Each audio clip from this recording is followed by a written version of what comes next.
Maritime Labor Convention is an international labor organization convention which was established on 2006 and entered into force on 20th of August in the year 2013. The code consists of 5 titles in which specific provisions are grouped by standard. Title 1: Minimum requirements for seafarers to work on a ship.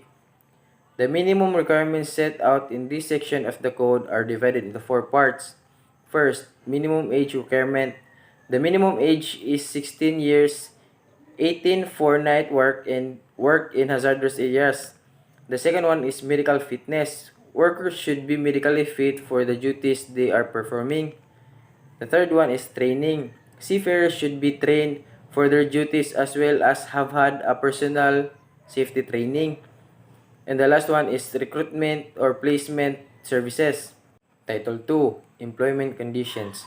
The Title 2 lists conditions of the contract and payments as well as the working conditions on ship. First, contracts. The contract should be clear, legally enforceable, and incorporate collective bargaining agreements.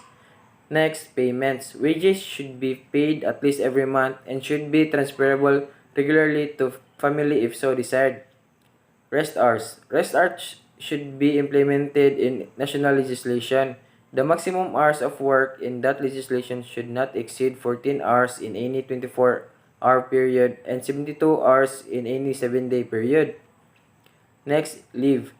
Seafarers have right to annual leave as well as shore leave. Next, repatriation.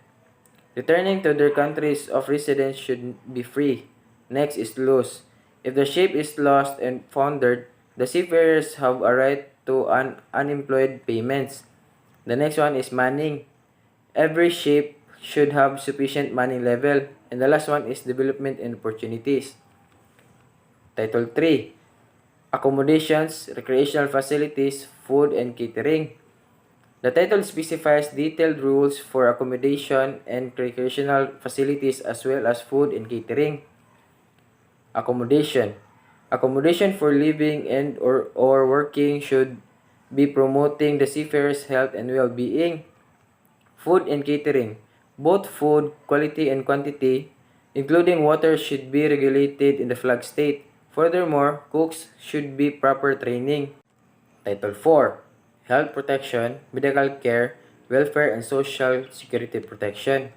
First, medical care on board ship and ashore. Seafarers should be covered for and have access to medical care while on board.